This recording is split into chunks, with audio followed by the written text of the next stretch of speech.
All right, everyone, welcome back to another episode of Christianity on the Spectrum with me, Jon, and we have Alyssa here joining us again. Hello, my name's Alyssa and I am back. Yes, and we are back to discuss what we talked about in the last episode, which is autistic people and high control religion, high control, high demand religious environments. So, if you don't know what that phrase means, I'll just warn you from the beginning.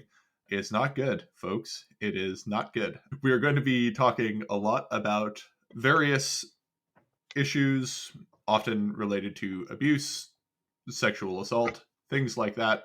Those topics will come up probably quite a bit in this episode. So just be forewarned, this is not a light topic, and you should, if you are not in a mind space where you want to hear about those types of things and cults and cult-like environments and dynamics and people who get drawn into them, probably not the episode for you to tune into. With that cheery note, I don't know, how should we start this? I don't know. Maybe by defining, so you just used high control, religion, and cult. Are we using these interchangeably, or are we shading these two different terms? Yeah, so I tend to use them interchangeably. However, I think it would be good to just define what high control and high demand religions are and what cults are. The basically, as far as I understand it, and maybe I'm just not particularly good at reading the literature on these things, but it seems like high control, high demand religion is like the academic term used instead of cult, and that in informal parlance, cult is used when in academic parlance, probably high demand, high control religion would be used. So, how would you define them? Maybe I'll ask you. So, a high control group doesn't necessarily have to be religious, but we are talking about it in a religious context. I'll tell you what I used to think it was, and then what I have been told it is now. I used to think that if something was a cult, or that it would be pretty obvious because there would be something in their statement of beliefs that was weird right off the bat, or that the environment would seem uncomfortable. And I now know you could still be a high control environment and sign off on the Nicene Creed and not look heretical. They're not going to write cult on the sign outside. They're not going to put it on the church website. Really But it should. is, they really should. It would be much nicer. So, my understanding is that what makes something a high control group or a cult has less to do with the stated beliefs and more to do with the level of control over the lives and choices of the people in it, often a like dedication around a central charismatic leader. That leader doesn't necessarily have to read as charismatic to the people outside the group, but to the people inside the group, they read as charismatic or like particularly gifted. And a lot of it has to do with labor. Like, how do they view do they view your commitment to the group as expressed through your unpaid or underpaid labor, and what happens if you do not give that labor? Does that make sense? Yep. Yep. So the kind of definition that you typically find in spaces that talk about high demand, high control religions are basically religious groups that are highly polarized with all or nothing senses of thinking. They're often very strict. They have a lot of requirements and demands that are placed on you, often demanding full commitment, total buy in, and they often exert control through coercion and manipulation. And often the way that people differentiate between cults and high demand, high control religions are through a central charismatic figure. They'll typically, if it's a central charismatic figure, they'll call it a cult. If it is not organized around the teachings of that central charismatic figure, it's usually just called high control, high demand religion. And in Christianity, it's far more common for high demand, high control religion to be there. It's while there are often centralized charismatic figures around which the entire high demand, high control religion revolves, they often have explicitly Christian teaching with just this person who just happens to mediate through it. And there, a lot of people, when they think about this, often think about charismatic churches, right? Because charismatic churches are particularly prone to having centralized charismatic leaders that adopt this position. And in our episode about charismatic and Pentecostal churches, you probably understood a lot of those dynamics that we were talking about, especially with the IHOP church scandal and things like that. But I just want to be clear, this is not unique to any branch or form of Christianity. This is basically a phenomenon that you find in every denomination. Yeah. And you just used the word charismatic two different ways within one sentence. So we can use charismatic to refer to a theology around the Holy Spirit, which is how it was used in the earlier episode that was about charismatic denominations. But when I said a charismatic leader, I it really didn't have anything to do with theology. It had to do with the way I was going to say or she, Yeah. but it's mostly he, right? Personal charisma. Right. Personal charisma in like Yes. personality and the way they relate to people. Yes. That being said, you do find a lot of these people in charismatic denominations. There Um, is some overlap. They're just yes. both called charismatic, which can cause some Yes. confusion. So those are the terms that we're going to be using. I will probably say cult when high control, high demand religion. Well, It's just and how I typically roll when I'm going off, just it's talking about this shorter. stuff. Yes. It's shorter. And also, so a therapist that I talk to who works with a lot of people in while they're in it, she tends to call it a high control environment. And once they're out of it, she seems to more casually say cult. I don't know if that's policy or just how she talks again once the person understands more and she can speak more casually. I'm not sure which. Yeah, and a lot of autistic people, when they're looking back, they say, I had a cult phase. Now, this was not one of those things I expected to find when I first started doing this research. When I first started doing autism and Christianity research, I did not expect to find so many autistic people who had a cult phase. My impression of autistic people at the time when I started this was very skewed by the environment of autistic people that I was in, which were high rational, STEM lord males, basically. Now, the autist STEM lord does make up a strong contingent of autistic people. However, it is not the only type. And generally speaking, these types of autistics tend not to have a cult phase. And they tend not to have a cult phase, but some of them still do. And they tend not to just because that strain of autistic tends to have very anti-authoritarian tendencies and a bad habit of asking uncomfortable questions that no one else wants to ask and very low standards of conformity. And so they usually don't thrive in these environments, and so they show up to these environments and they quickly get kicked out of them. That's what happened with me every Oh, time. did Every you already time. get kicked out of something? Yeah, I have been I have attempted to join several religious communities or church communities, and I get there for a month and then it is very clearly made known that I am not welcome there. And then 2 years later, I'll meet former members of the group and they'll be like, that was a cult. I'm like, huh, funny that I got kicked out really early. Probably because I kept questioning people and saying, that's not right. Yeah, they That's don't wrong. like that. Yeah. And so I thought when I first started doing this research, there aren't going to be many of us because most of us are obstinate dickheads who will not really conform well to the environment.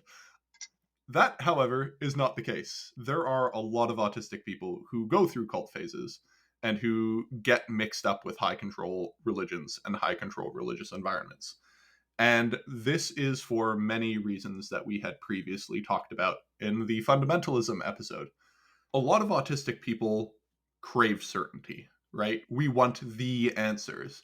And a lot of these religious groups provide the answers. And they say, you know what? This is the standard for living. This is how you should be behaving. This is the right way to do things. we're often looking for full commitment, right? We're not really looking for half measures. We are looking for the people who are going to fully buy in and fully go the extra mile and do all the things that are necessary, even if they're hard.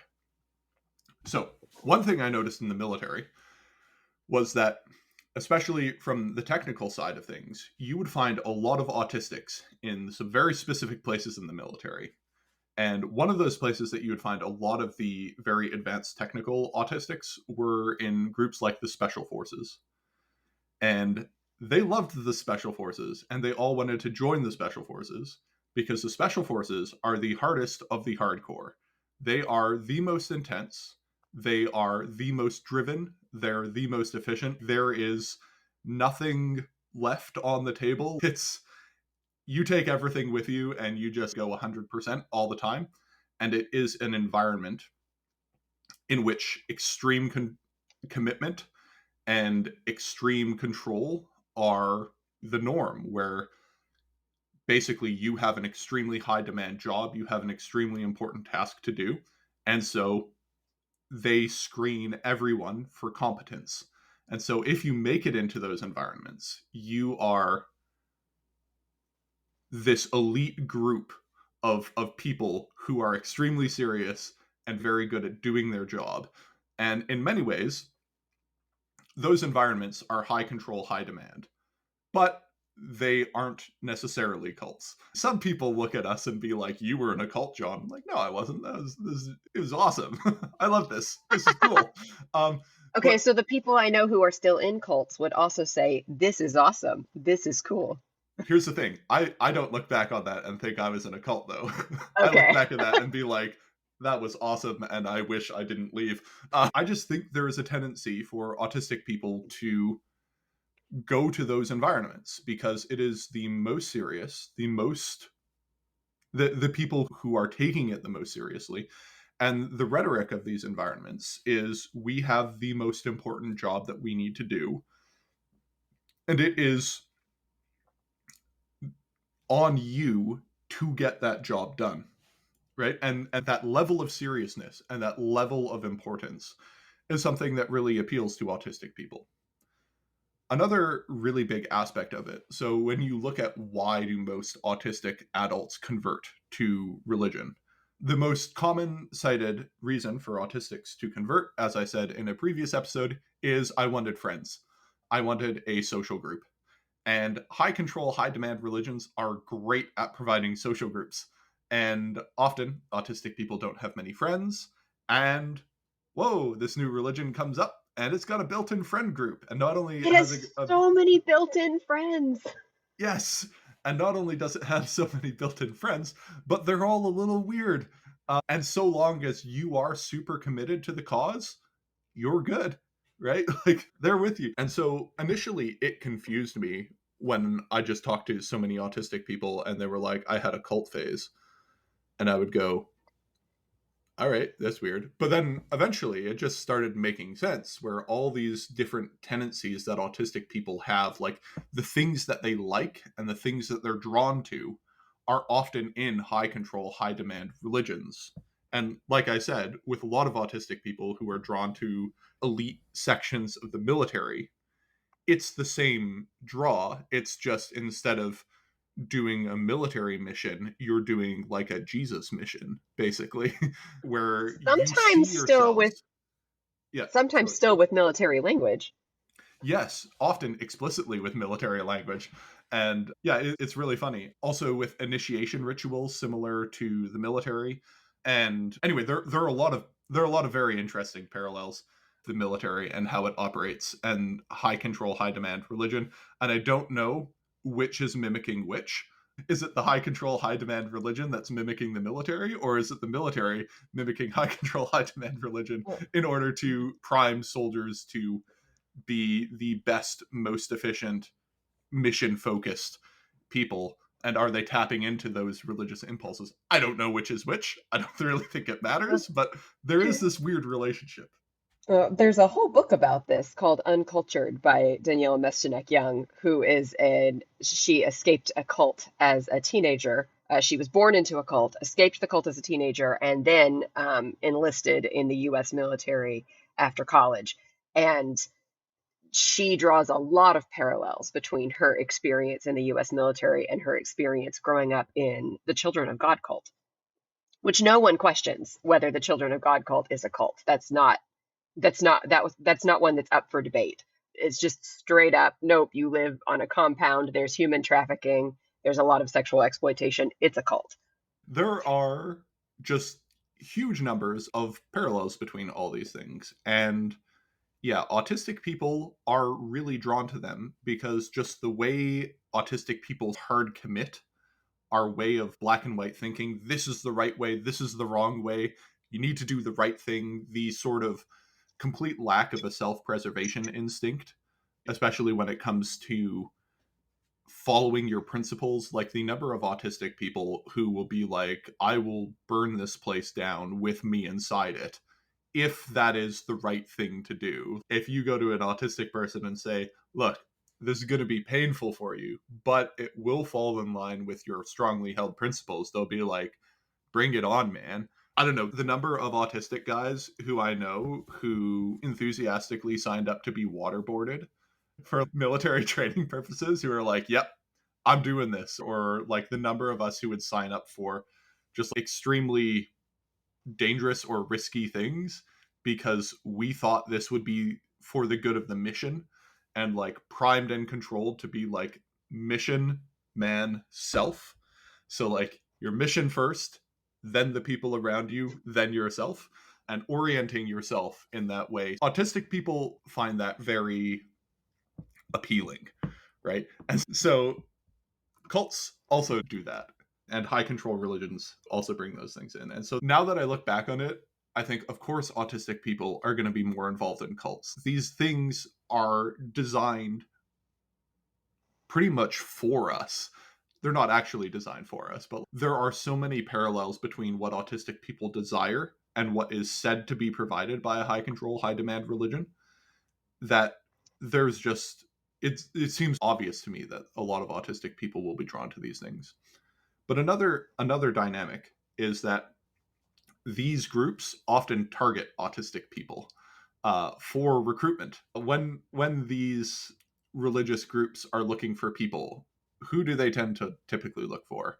Usually, people who are socially isolated, people who are lacking friends, people who don't have strong support networks outside of themselves, people who are awkward, weird, and a little different, people who are extremely ready to commit and who are extremely ready to do the thing that is demanded of them with few questions if the right moral principles are given to them. And they use a tactic often in called love bombing, where once the person starts to join, they use affection, flattery, and all these things that autistic people typically aren't used to getting, right? So you go through life socially isolated, you go through life not having friends, of everyone hating you, and then you find this group and all of a sudden they're all very nice to you, and you're like, whoa, is this what it's like to have friends? Is this how I'm normally supposed to feel? People like me. People, I don't think these people all secretly hate me. And a common experience for autistic people to go through is they think someone is a friend, or they think someone is a close friend, and then they slowly start to realize that that person doesn't actually like them very much. And it happens a lot. It's an extremely common experience for autistic people, and just the inability to socially integrate and the inability to find friends. And then the way that a lot of these groups work is when you join them, you're great, right? They love you and they treat you really nicely. And that's and they validate you. That's another really big one. And there's this idea that once you join, you are special, you are unique, you are part of a group that's going to change the world. You are going to be the change. The forces of darkness are coming and you are going to hold them at bay. Yeah. I, in my cult phase, yes, full disclosure, had a cult phase that I did not know was a cult phase at the time. Part of my cult phase involved being on the staff at a church. And my job on staff was partly to do the membership. I did the administration for the membership classes. If people were visitors, we'd throw a big lunch every month or two for people who were new to the church and interested in learning more. And we would cater this lunch, and it was really nice food. And we would get just enough data from them that we could then follow up and contact them again and invite them to a membership class where they could learn more about the church, more about Christianity, and more about our denomination, and more about our congregation in particular. And I was not running these classes, I was not teaching them, I was doing the administration. So I was gathering their paperwork. But I was doing this sitting in the back of the room during these classes over and over again, about how, have you ever seen, there's a comic about like a church membership class about church, or about church history, and it's like, here's how all of Christian history was leading to our little church right here. And I did the math, and I think I sat through about 75 hours of those lectures over the course of a couple of years. Not that there were 75 hours worth of lectures, just that I heard them over and over again because I was working there. And it was very much like, we're so glad you're here. You're so welcome. We're going to shower you with affection. We are going to do all these spiritual gift inventories to figure out what ways are you specifically gifted that you hadn't maybe even realized. And then we're going to use those gifts to connect you to a ministry where you can meet friends. And this is how you will meet your people. And while Alyssa is in the back of the room processing your spiritual gift inventory so that we can figure out which ministry group you will find your friends in and also provide labor for us in, the priests from the front are going to lecture about how all of Christian history has been leading to this rented building in a high school, Yeah. or like this rented room in a Yep. high school basement. Yeah. And if you're listening to that and you're autistic, you probably think, oh, I get the appeal of that. So you go through life, and a lot of us go through life kind of being used to being a weird person that no one likes, and this person that can't socially integrate and doesn't understand what's going on and isn't particularly good at things that they're expected to be good at. Often, if they are good at things, like there is still, we feel like there are all these invisible barriers that we can't get past, and we don't know why. And then all of a sudden this group comes in and is at like, actually no, you are special, you are good, you have gifts, you have gifts that no one else has realized that you have, and we are going to help you realize those gifts. You are amazing. Can I And tell you a story about this? yeah, go for it. When I got hired to do this job, I was just a secretary at this church. I was very low in the organizational chart, but like I said, my boss was in charge of making sure that people felt welcome to the church, and then that visitors felt invited to join, and that people who had recently joined got integrated fully into small groups and ministry teams. And when I first started working there, my boss said, hey, we need somebody to lead this ministry. I don't remember which ministry it was. Maybe it was a greeters ministry or something. He said, can you call this woman and ask her if she would do it? So I picked up the phone and I called her and I said, hi, I think we've met before. My name is Alyssa. I work for the church. And we were wondering if you would be interested and available in leading this ministry team. And she said, oh, that sounds great, but I'm very busy. I'm not going to be able to do that right now. And I was like, oh, okay. Thank you for letting me know. And I hung up the phone, and my boss said, what was that? And I said, I did the thing you asked. I called and asked, and she's not available. So who else should I call? And he said, hang on. And he picked up the phone and he called her back, and he charmed and schmoozed and talked about how this ministry it's so key to the church, and we've been having a hard time finding anyone who's got the particular set of gifts we need to lead this ministry well.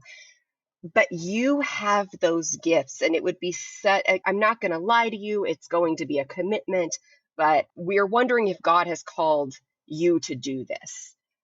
because as we pray about it, you're the one who keeps coming to mind, and no one does it like you do. And by the end of this phone call, she had said, "Oh, absolutely, I'll lead this ministry." And he hung up the phone and he said, "That's how you recruit a volunteer. Do it like that next time." He said, I was like, "Okay, like what? I didn't know her. Like, you knew her and you had this relationship with her," because I assumed he was being genuine. And he said, "Nope, you do not act like it's a small job. Make sure you emphasize how important the job is, even if it's really a small job. Don't talk like just anyone can do it. Only this person can do it. They have the gifts. You need to do it." And make sure that they understand it's a big deal and that they are special, and then ask them to do it. I was like, "Oh, that's the process." I got good at writing emails that made it sound like you were put here on earth for such a time as this to bake cookies for this function, Yeah. or whatever we needed you to volunteer for. Oh, yeah. No, that is like the story of the entirety of my 20s in the military. Except oftentimes it was true. Because you actually did have the training. Yes. Yes. It was like, actually, we really do need you to do this and to lead this. And it was like, great, time for another year of 14-hour days on an operational mission. And they're like, people are going to die if we don't have a good person here. But they were right. Like, the people were actually going to die if we didn't have a good person in Well, there. see, and I Um, was using that same tone to talk about what would happen if we don't have enough snacks for the outreach event. yes. Um, it is very funny that you're talking about this, and I'm like, oh yeah, that was like my life in the military, where I'd be like, I can't do this, and they'd be like, no, you are the guy who can do this. And oftentimes they were right, because I would say, no, I'm not going to do this, and they'll be like, okay, we're going to get Captain so and so on it, and then be like, oh, okay, no, I'll do it. I'll be the guy to take this on. And then I would run myself into the ground for the next 8 months. And then, yeah, lovely times. Very funny. Yeah. So these things are like extremely addictive to autistic people, right? Because you go from being inconsequential, people hating you, not being important, no one appreciating your work, to like cooking, baking these cookies is going to change the world, right? You are a spiritual warrior in the crusade against Satan by baking cookies. And they're like, hell yeah, I'm dealing a blow to the devil right now. And it really appeals to that deep sense. And especially when you're socially isolated, when you are very lonely, when people don't really like you, and then all of a sudden you have this group who's reliant and dependent on you, it feels great. And another thing they do is social isolation. So they isolate you from everyone else around you. And it's very easy to do that for autistic people. So breaking you off from your other friends and familial relations, do you actually have friends to be isolated from? That's a good question. Or do you have a good relationship with lots of other people around you who will tell you that you need to be doing something else? Another very easy thing to do with autistic people that a lot of these places do is to say, these people who are not in the in group are bad. They're part of the outside group. They're part of the fallen. They won't understand you. And it is morally righteous and the right thing for you to do to cut these people off. And it is necessary for you to break contact with these people because they are not on our side. They are the bad people. And they won't understand you. They won't understand what you're going through. They just don't get it. And the reason that they're discouraging you is not because they have your best interest in mind. It's because they don't understand how important you are and how important you are to this cause. And it's very easy to isolate an autistic person, just in general. We are very easy to socially isolate because we don't have many social connections to start with. And if we do have social connections, it's very easy to convince autistic people to break those social connections because social connections are hard to maintain. They're very difficult, and especially when you cast it in moralizing terms, and autistic people are heavy moralizers, right? If you say this is right and wrong and you give good reasons to say it's right and wrong, it's very easy to do that. And so then the only friends this autistic person has are the people within the group who are also as bought in as they are. And so they're just getting this continuous feedback loop. And so there's that. And then there's also another really big factor, which is they use two main things to keep you in: fear and guilt.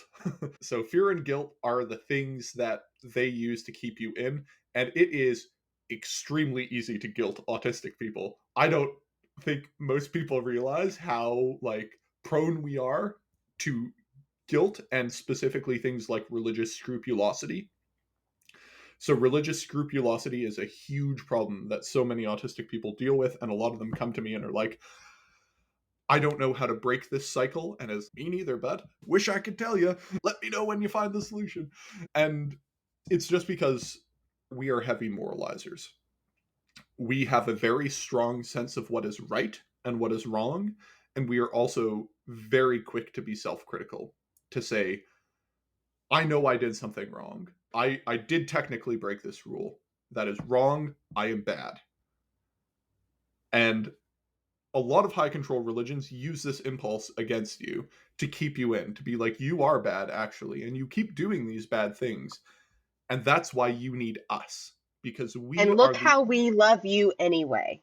yes, you are not deserving of love, but we love you anyway because you are guilty. And then there's also fear. So, fear of punishment. A lot of autistic people are very afraid of being punished or doing the wrong thing.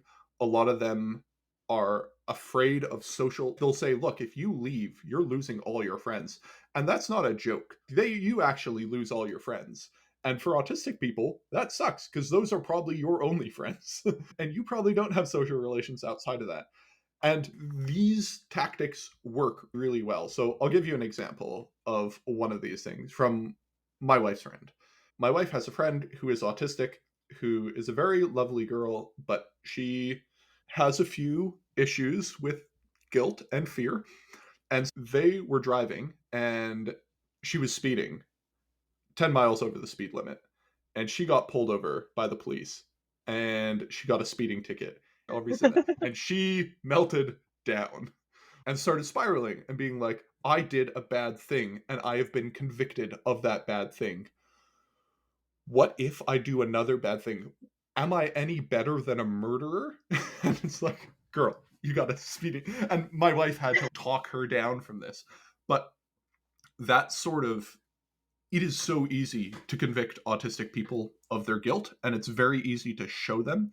And we respond in these hyper charged, like black and white thinking, and like fully in, fully out. So you did something wrong, but like, it's fine. Like, this isn't a big deal. But for autistic people, it's, I did this thing 98% but 2% wrong. Wow, I'm terrible. I shouldn't be doing this. And so like, they use these tactics of control and coercion that work exceptionally well on us. And so that keeps us in ways that would normally push us out. And there are other things, like a big one is moral guilt. So moral guilt is one that's used a lot, which is to say, you have all these talents that we desperately need. And think of all the souls that you can save with your unique talents. And if you stop using them, those people are going to hell. And those people might not have gone to hell if it wasn't for you. Are you just willing to condemn these people to hell because you didn't feel good enough? Or because you're feeling stressed or something? And like, I'll be honest, this works incredibly well on me. Like, when I was in the military, it was like, Jon, people will die if you don't do this. And they were right. Like, right? It's the Like, military, they're right. there were actually very high stakes to what I was doing, but like, the reason I basically spent all of my 20s working 14-hour days, and I'm not exaggerating with that, it was like 14-hour days and every weekend until I would physically burn out. I would have to take all my leave, and then I would come back and basically do that again. And my wife often described me as being in an abusive relationship, but with the military. Um, she's like, you have an abusive spouse, and it's the military. She's probably not wrong about that, but yeah, coercion and guilt works extremely well on us. A lot of us are, and systematizers. And even if we're not like math people, utilitarian thinking is really appealing to a lot of us, where if you could put things in terms of hard numbers and calculus and sort of moral calculus, it's very effective on autistic people. And when you are dealing with potential infinites, utilitarian calculus breaks down. So, right, when you are saying, like, so when you're min-maxing, what you do is you take like the probability of an event happening multiplied by the expected outcome. And if your expected outcome has an infinite potential of suffering, no matter how low the probability is, the effect that it has on you is basically infinite because you're multiplying something by an infinity. So it's like you are condemning a person to infinite hell by not doing this. Why are you not doing this? Even if this causes you to stumble, even if this demands a huge amount from you, think about the potential infinite of suffering that's going to be caused if you don't do this. And like, just do the math. It makes sense. Like, it is completely logical and completely follows exactly what you're supposed to be doing, right? And this sort of leads to the next thing, which is a lot of cults and high control, high demand religions are extremely internally consistent and very logical in how they operate if you accept the starting premises. If you accept the flawed premises that these groups have to start, everything else makes sense. A lot of cults, if you accept their starting premise and if you accept the stakes that they lay out, the actions inside make complete sense. From A to B, especially the ones that autistic people get involved with. The ones that autistic people tend to not get involved with are ones that are woo and new agey. But when it comes to these sorts of high control, high demand religions, a lot of the autistic people will say it made complete sense to me at the time. And what changed is I realized their starting premises were false. But that sort of internal logic makes a lot of sense. And another thing these things do is when you're inside, they control your access to information, right? They'll either explicitly control your access to information because they can, or they will pre-bunk things. So a very common one that you'll see is now this isn't a cult, this isn't high control, high demand religion, this is just an example, but creationism versus evolution. One of the things that churches that are creationist will do is be like, do not read evolutionist material. Do not read the material from these people. Only read our stuff because we are right and everyone else are these evil people who are like in cahoots with the Nazis because the Nazis liked evolution.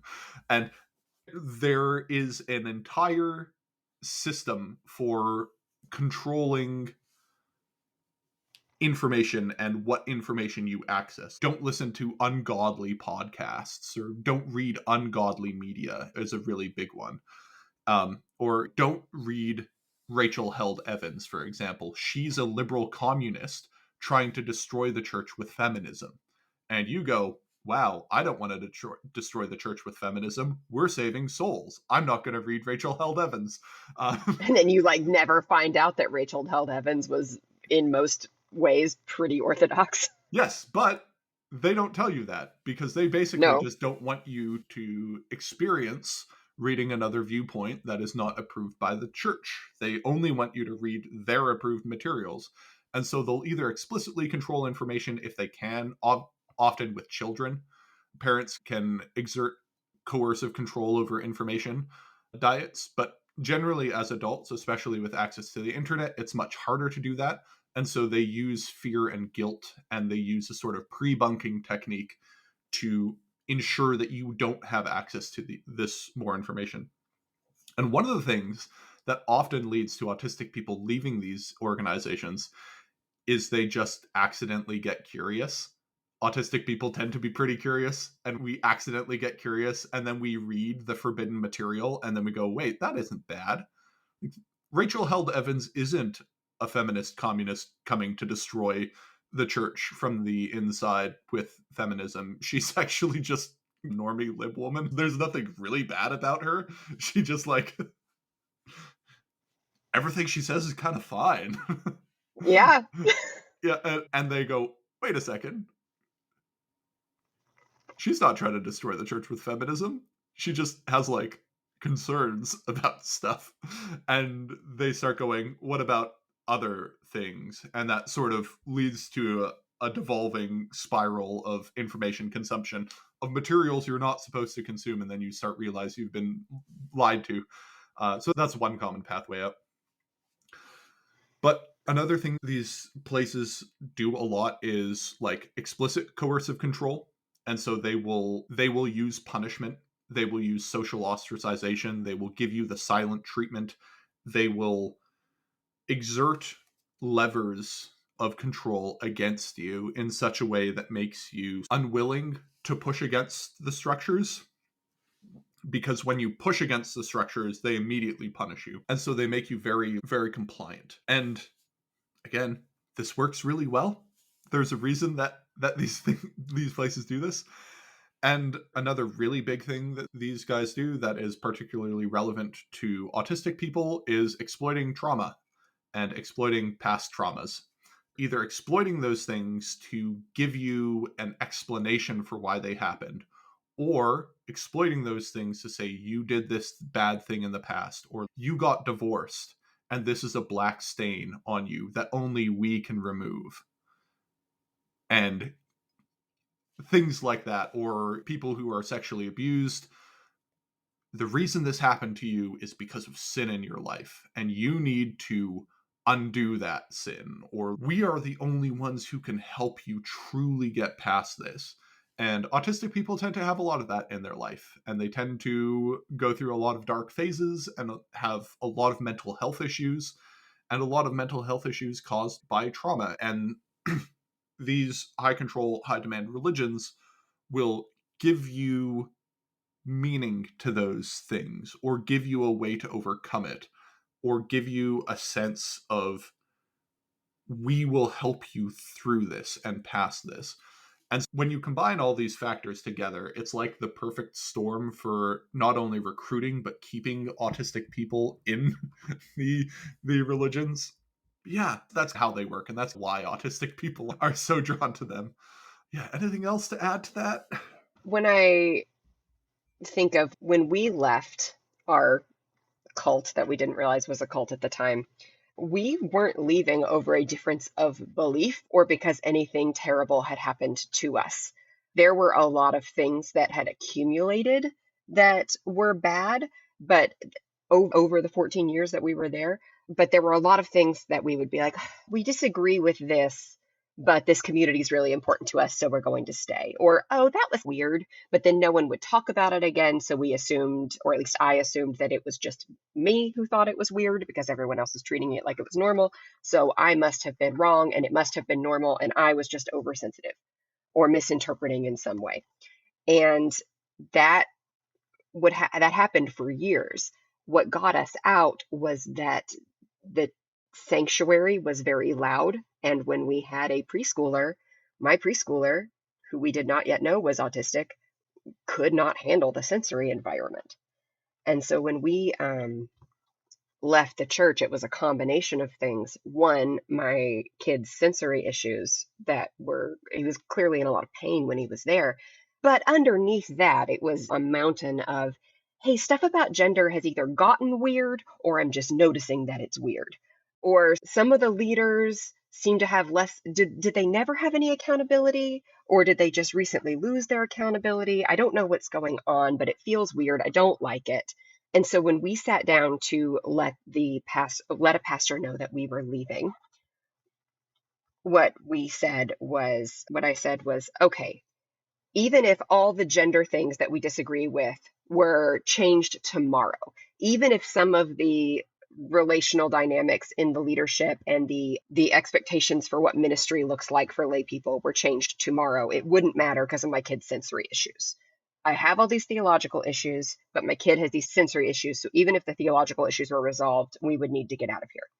So we had a pretty smooth time leaving as far as the church was concerned. I got very kind postcards in the mail and phone calls from other leaders saying, "We miss you. We'll always love you. Come back whenever. You're such a good mom for putting your kids' needs above your community." And that made me think that, I wonder if that pastor didn't pass on our theological concerns and only passed on that they need to take care of their kids' sensory needs. But my friends who just came and said, "Hey, we have these theological issues, or we've had this bad interaction with a leader," without saying we need to take care of our kids' sensory needs, those people were something closer to shunned when they left. Much worse time than we had leaving. And I say we had a better time leaving. I still had something like a 4 to 6 week panic attack in between the time of realizing we need to leave our community and actually leaving it. I did not know yet that I was autistic. Now I see it as like an extended meltdown, burnout situation. But because it felt, even though I disagreed with so many things and I'd had so many bad experiences there, it still felt like dying to leave. Yeah, and that is extremely common. Another really big thing that you find with a lot of autistic people in these things is a lot of us lack a social awareness. And when you are lacking social awareness, you miss a lot of red flags that other people will pick up on. You will not realize that there are things being said and things going on that should not be going on. People It's like we behaving in see all the ways. red like we see all the red flags and think, instead of thinking there are a lot of warnings here, I think it's a carnival. How Yes, delightful. Look at yes. all the red flags. Wow, so many red flags here. We must be socialists. And that's good. But like the a lot of us don't understand the social dynamics. A lot of us don't understand what's actually going on. We just take it on face value. They said X, so that's what they mean. We don't understand the sort of double speak that's going on. We don't understand implied social coercion. There's a lot of we take things on face value and what they're doing is not on face value. And so they'll say something like, "Oh, this person has fallen from the way, like they have left us and we aren't going to communicate with them because they are no longer following on the right path and we don't want them to lead other people astray." And you think, "Oh yeah, that makes sense. That works. I understand that." And you don't understand the social implications of what's going on or why someone would say that or why someone would do that. And yeah, there are just a lot of autistic people who are like, "I think that if I wasn't autistic, I would have noticed these things way earlier than I did. And I only notice them now in retrospect." Especially when it comes to issues like in a lot of high demand, high control religions, there are issues of sexual assault and sexual harassment and a sort of culture of sexual assault and sexual harassment that a lot of autistic people don't understand is going on.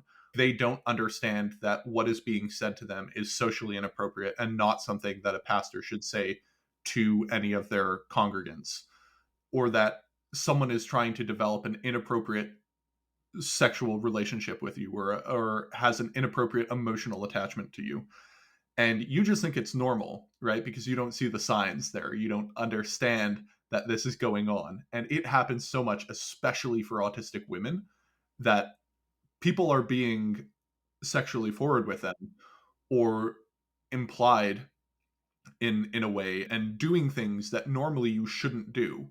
But they think, "I'm in a Christian environment." There are two ways I can interpret this, right? There's the plausible deniability way where it's like they did not mean what they said or they meant it in a slightly different way, or there's the, "Oh, I'm being sexually harassed." And usually they'll be like, "I'm in a Christian environment, of course I'm not being sexually harassed. they wouldn't sexually harass me. That's not a Christian thing to do. This is a pastor. This is absurd. Why? The number of autistic women who say that to me is just like, woo. And I can be exhibit A. But one of the, I was reading a book recently called Dinner for Vampires by Bethany Joy Lenz. She was an actor on I think the subtitle of the book is My Life on a Cult TV Show While Also in an Actual Cult. It is nonfiction. It is a memoir by Bethany Joy Lenz, and she, as a young adult, got sucked into a Christian cult. And one of the things that she notes is that sometimes the leader or leaders would say things that seemed overly intimate, and it seemed like they were tests. Like, hey, are you mature enough for adult conversation? And so instead of flagging them as that was inappropriate to say and that guy was harassing me, she instead saw it as oh, he sees that I am mature. He sees that he views me as an adult and not a kid he has to tiptoe around, and sees it as very flattering. And when I was working at the culty church, my boss would frequently make inappropriate sexual jokes, sometimes just around me, occasionally directed at me, but it was rarely in privacy. It was usually in the office, and there's two or three other people, usually men, around. And they are acting like this is normal. And I felt uncomfortable, but I was looking around and they were acting normal. I must just be hypersensitive. I must be over interpreting. I must not understand the we're all adults here vibe of this office. And there was one time when the very rarely were these jokes directed at me specifically. It was more like around me. But one of the times when the joke was directed at me and it was highly inappropriate, it was a retort from my boss. He had given an illustration at a sermon. The sermon was at my wedding. He had given an illustration at in a sermon that was like inappropriate, not because it was sexual, but just because it was like graphic and about an injury and like weirdly medically specific, and I didn't like it. And when he was getting ready to do another wedding, and I was helping get his materials ready, and I said, hey, I don't guess you're going to do another really graphic sermon illustration at this wedding, are you? Because maybe you should run that by the couple first if you are. And he retorted back with a sexually explicit joke at me.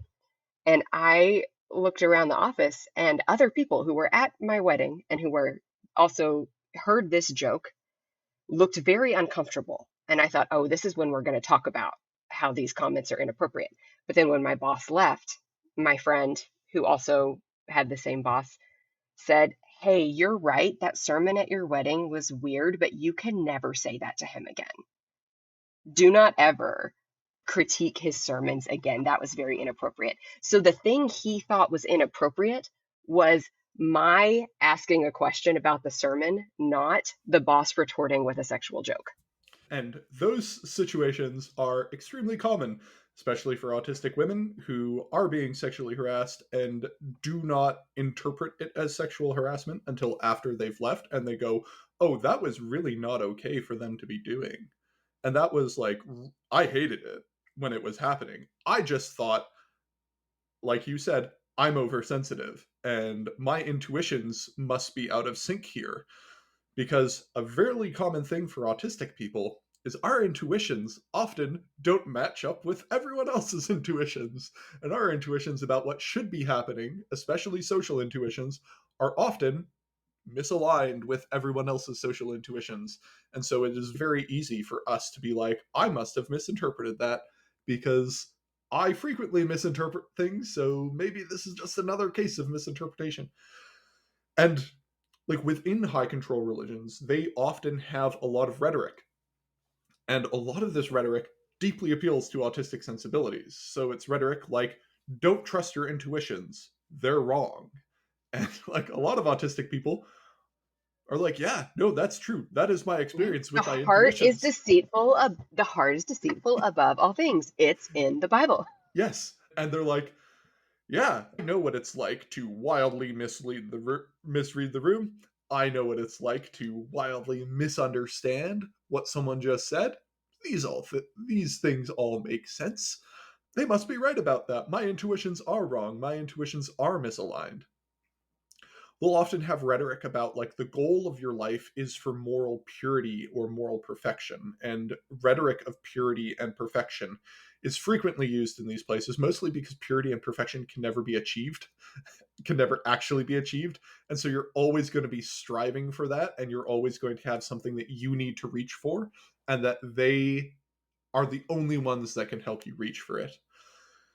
There's also rhetoric of tied to that of like your failures should be punished, and like for every wrong there is a punishment for that, and it often appeals to autistic sensibilities. And you'll often find autistic people have all these sort of cognitive distortions where they like do something bad and they're like, I need to be punished for the bad thing that I've done, and they'll punish themselves for it. And so when you look at a lot of autistic people who are self-harming or who have eating disorders and things like that, the sort of you are deserving of punishment and you should be punished for your lack of purity or for your inability to meet these impossible standards is something that a lot of us intuitively agree with. And instead of these places saying, wow, you have a lot of cognitive distortions that need to be realigned with reality, they go, nope, that's right. Yep, you're on the right track. Good job for understanding that. And yeah, so that's very common.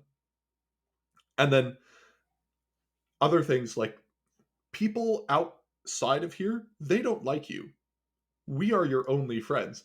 It's true in a lot of cases, right? That is, for a lot of autistic people, a verifiable fact. People outside don't like me. People aren't my friends, but the people in here are. And so when these religions basically say the out group is scary, the in group is safe, you go, yeah, like that sort of just is my lived reality. And they'll say things like the world is scary and dangerous, and for a lot of autistic people it is. It is not fun. It is not fun to be autistic in this world. And when they say that's because the world is evil, you go, I guess that makes sense, right? There's got to be a reason I hate this. There's got to be a reason it sucks. And the reason is not because you're autistic living in a world not designed for autistic people. It must be because of Satan and ontological evil that only this group can protect you from. And just other rhetoric like Christianity is the single most important thing for you to do, and you need to fully commit. And like often autistic people will quote that C.S. Lewis quote where something like Christianity is either of the utmost importance or no importance at all. It can't be mediumly important. It is either the most important thing or not at all. And autistic people quote that at me all the time. And this is also a piece of rhetoric for high demand, high control religions. Now, autistic people who aren't in high demand, high control religions say this to me. And so I like it logically follows that these things would be, very appealing to us because they And that go ahead. I was gonna say, but and when you are in one of these high control groups, you do equate, I say you, me, I did equate Christianity with this congregation. Yes. And so it isn't that the quote is, I wouldn't necessarily disagree with that quote still, but if you are in a high control group, you are getting your Christianity filtered through the Yes. high control group. And that's a really important note to make because I often see people who leave these groups who are on the ex-Christian side of things, who I talk to, they will say Christianity is fundamentally toxic and fundamentally dangerous. And when you ask them what Christianity is, they equate Christianity with the group that they left. So Christianity is not this complicated 2,000-year-old tradition with all sorts of facets and differences and a sort of internally contradictory set of beliefs. Like Catholics and Protestants are both Christian and hold mutually incompatible views on things. It is not this complex interweaving of different ideas. It is the cult I was just in, right? And so You'll often, I read a lot of ex-Christian material and a lot of ex-Christian blogs from autistic people. I listen to their podcasts, and they'll often say things like Christianity is fundamentally white supremacist.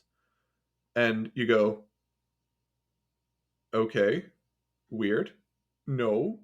Historically, just not true. Um, there But I are can see where they'd get Christianities. there. Yes, there are Christianities and expressions of Christianity that are fundamentally white supremacist. Can't deny that one. That is just objectively true on its face. But is that all of Christianity? I have a really hard time going up to like Ethiopian Orthodox and being like, did you know your religion is fundamentally white supremacist? And it's like, girl, we've been here longer than you have.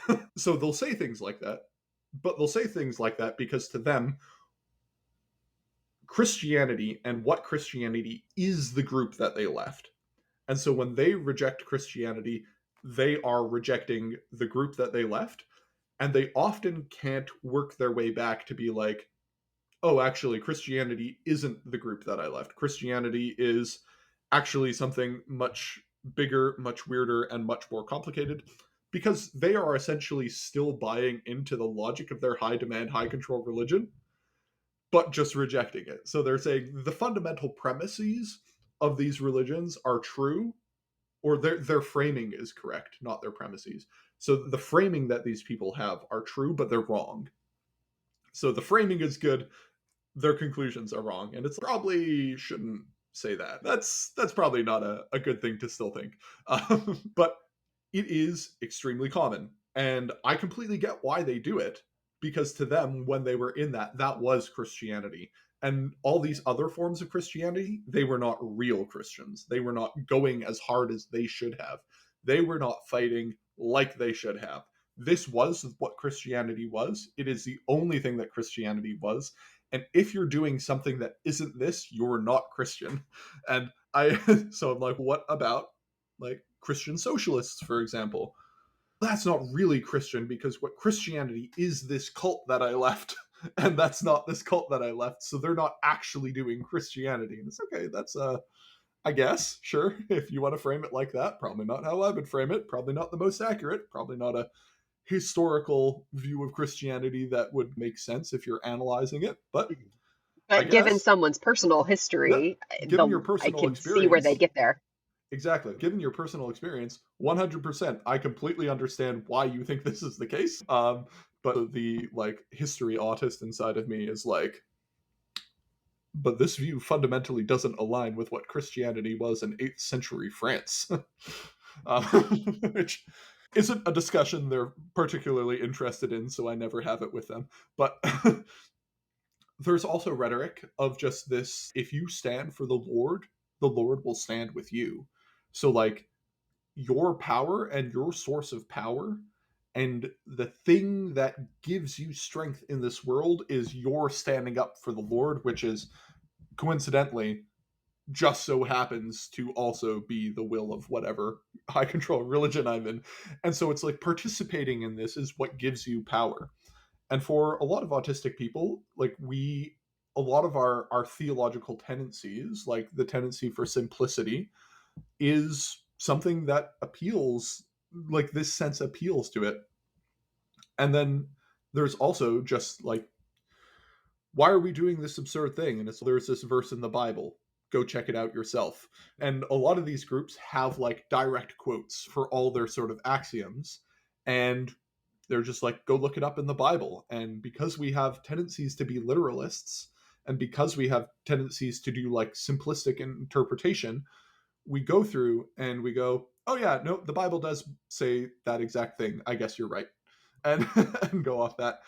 And another really big thing is if God speaks, you need to listen. Like the God of the universe is saying something to you. Who are you, oh man, to deny the Lord?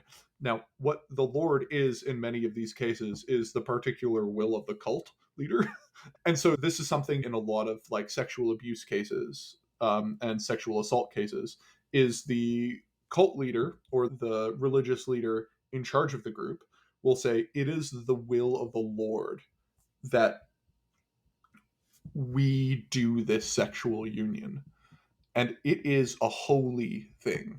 And when you look at like systematic sexual abuse within the church, this is a very common thing that your intuitions go, oh, I know this is wrong, this isn't part of Christianity, this is not what I have been taught in the church, but they say this is what God is saying.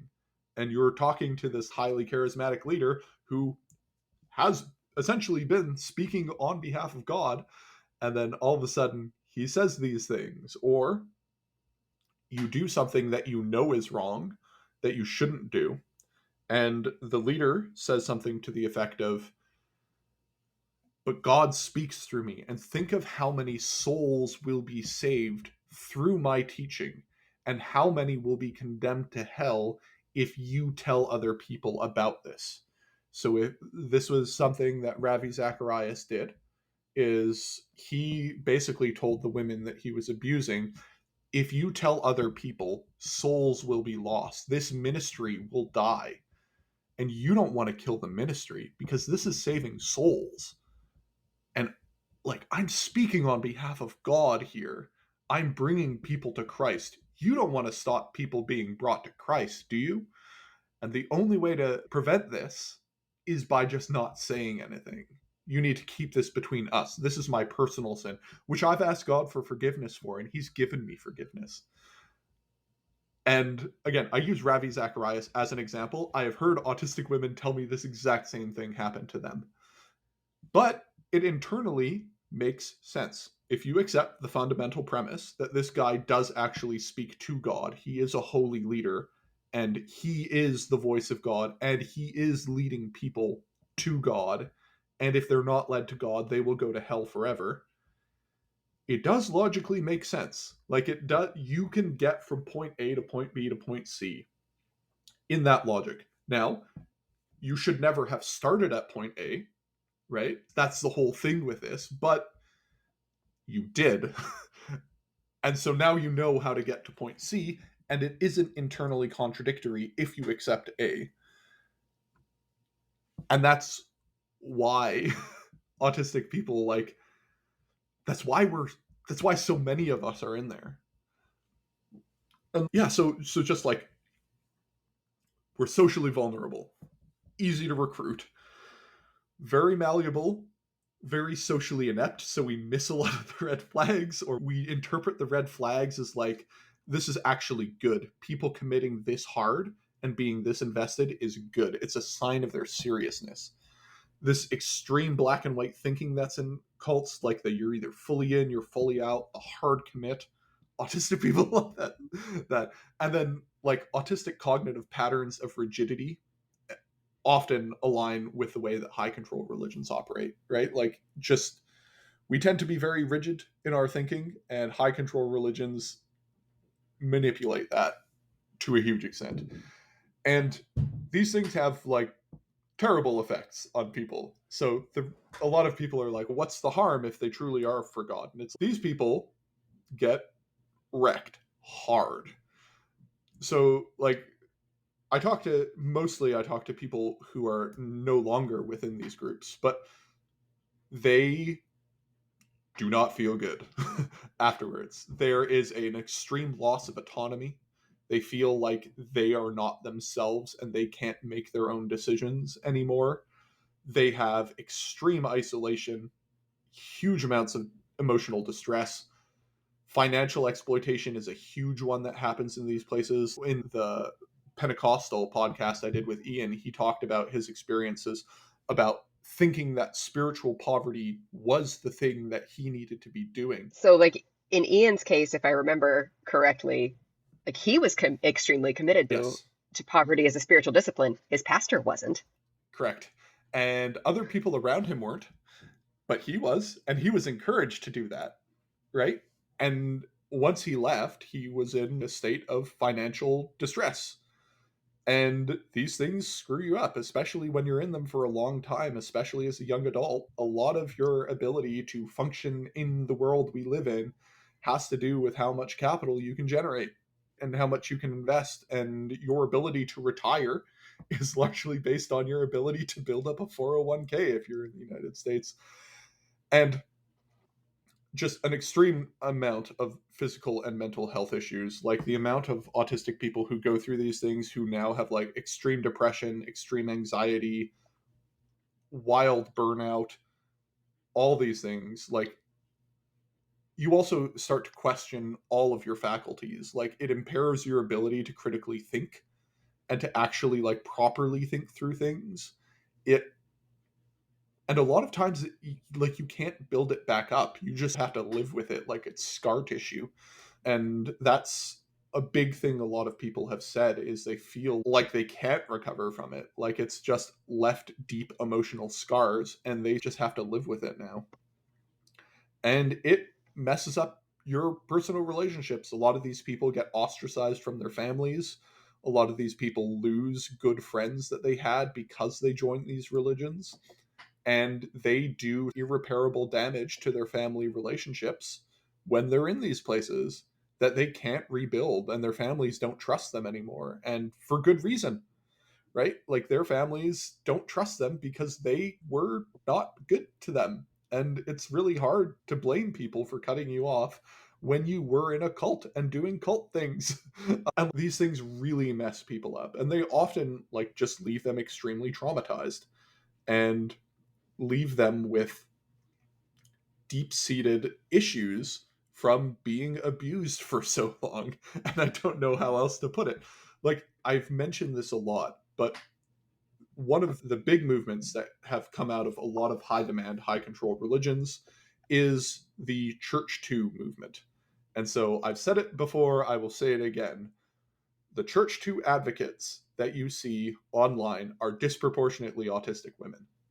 Um, Alyssa's one of them. I don't know that I would even put myself in the category with the advocates. I'm loud sometimes, but I have friends who are very dedicated to this advocacy, and I could see what they were doing, and I could see that I was too burned out from getting out of the cult to be able to contribute meaningfully. So I could support, but I could not be the one to process people's at that time. I could not be the one to process people's stories and connect them to the lawyers and I couldn't do all of that. I could bring snacks to the party that we had after the trials were done, but I could And that not is be the one important. to help at the trial. Yes. I It's a could make case in which angsty. baking cookies is important for people's spiritual Yes. well-being. This is the work of the Lord. I have brought cookies. Yeah, but it's one of the things that I really didn't expect was when Church 2 started blowing up. So Church 2, for those who aren't aware, is essentially Me Too, but specifically for the church and around a specific set of churches, one of which, Church of the Resurrection, which was an ACNA church in the United States. It And still is an ACNA church in the oh, United still States. is an ACNA church. It's Um, very much still an ACNA church with very little leadership turnover since all of that happened. One of the guys is still waiting ecclesiastical trial.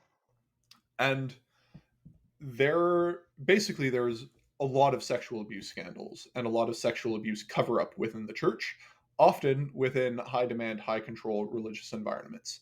And one of the things that I noticed was there was a very large group of people pushing back against this using the hashtag church too. And I, when it started coming up, thought, this is interesting that this is happening. And then I started looking at the profiles of the people who were doing the advocacy, and I started going, this is an unusual amount of rigor. This is, they're talking about this in ways that I like in speech patterns that I can just intuitively recognize from reading autistic women's thoughts all day. They are articulating things and pointing things out that are typically only done in ways that autistic women point these out. I wonder if there's a big overlap between, and there was. Basically, I started to realize pretty early on that there was a very large overlap between autistic women and the Church 2 movement, being that a lot of the autistic women who were actually providing substantive pushback, who were doing the work, who were putting in the work, were autistic women. And I was like, I wonder why that is. And a lot of it was they were women who were in these organizations and who basically looked at it, and that sort of autistic sense of justice that we talk about kicks in and goes, I'm taking this place down, and I'll burn down the building with me inside if that's what needs to be done. One of them And went out. that, even that burning imagery.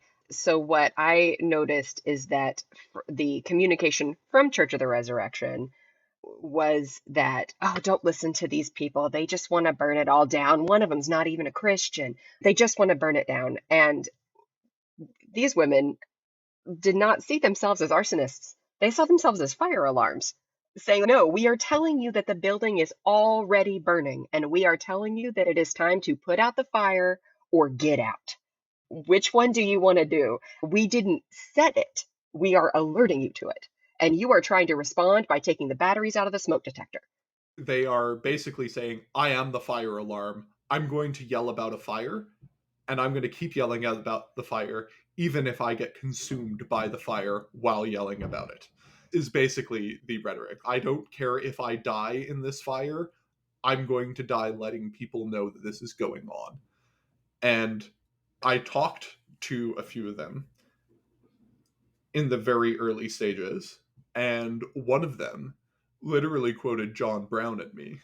Um, so, so, Oh, so, that's one of the two kinds of autists. yes. So John Brown, for those who don't know, was a radical abolitionist who violently opposed the slave trade.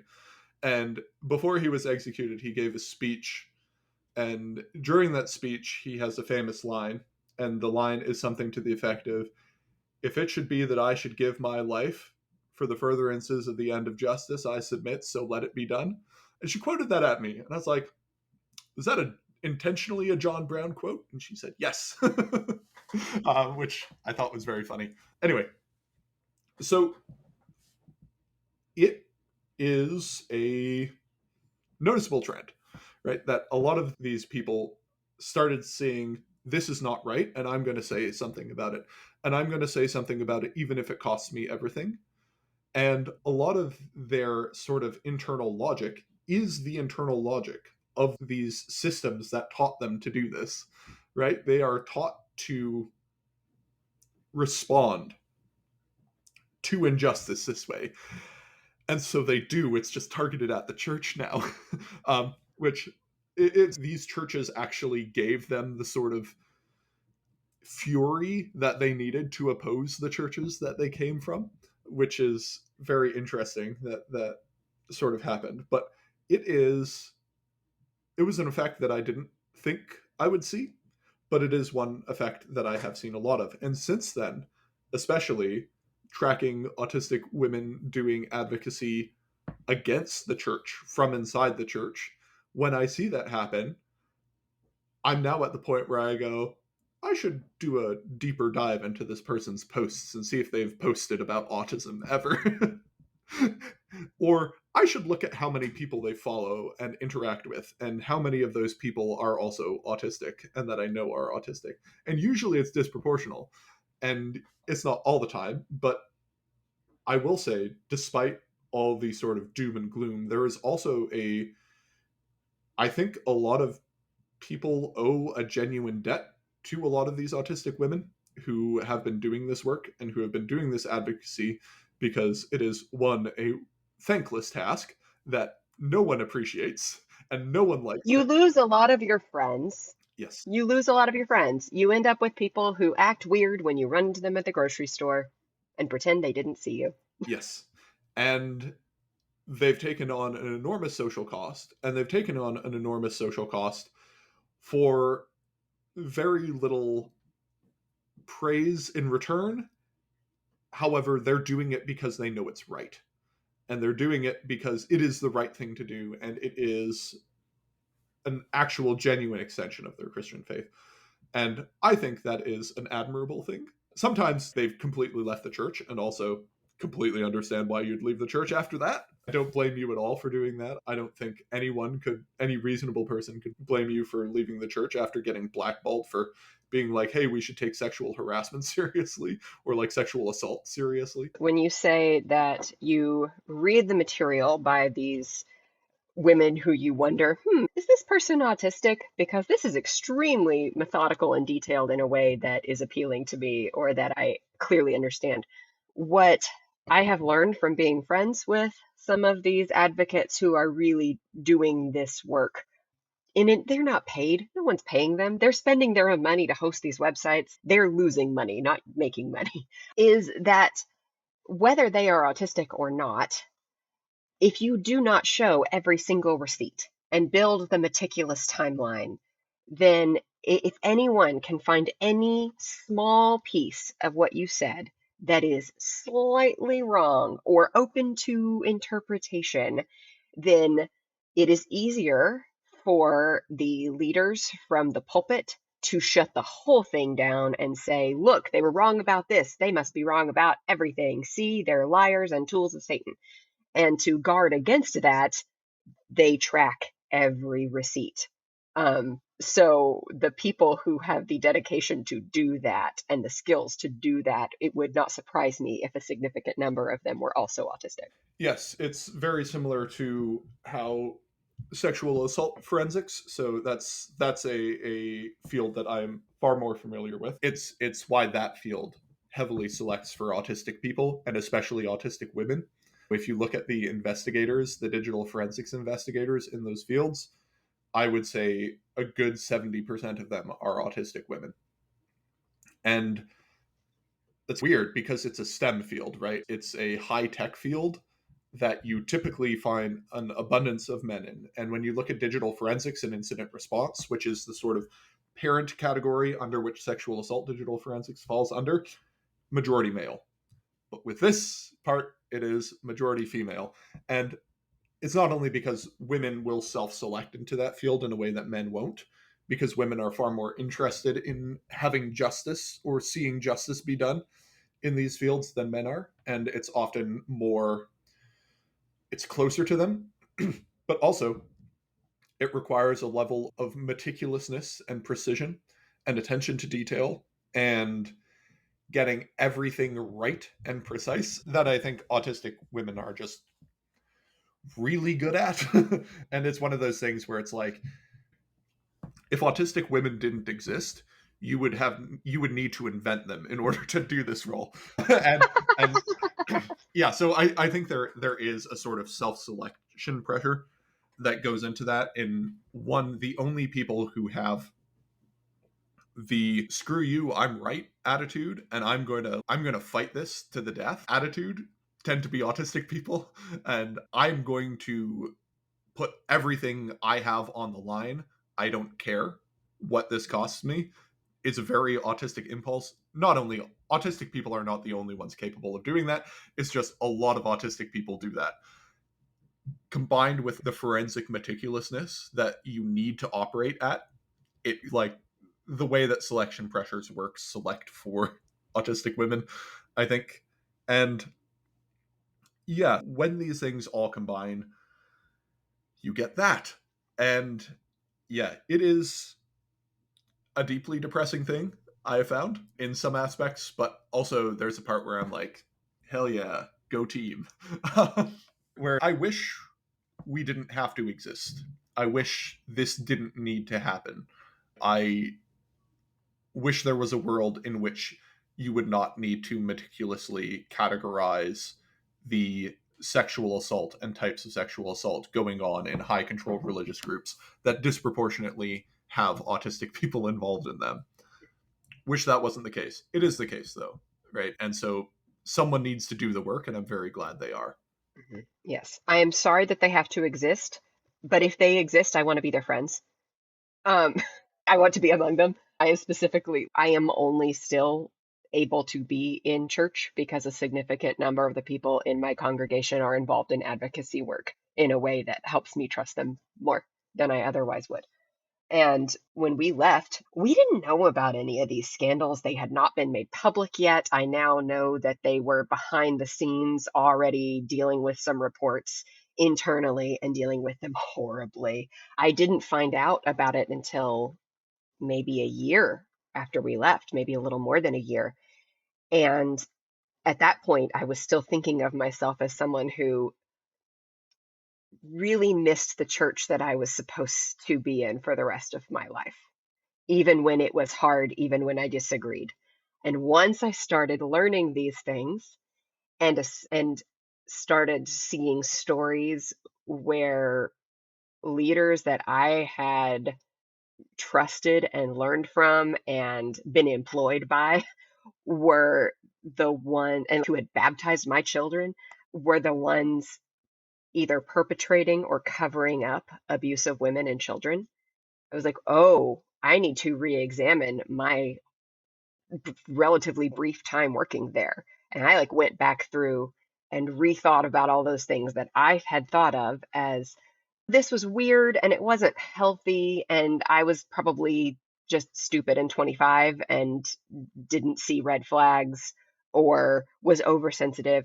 And then I could go back and say, oh, wait, actually, some of these things violated state labor laws. And some of these things would have made it very easy to not keep records well.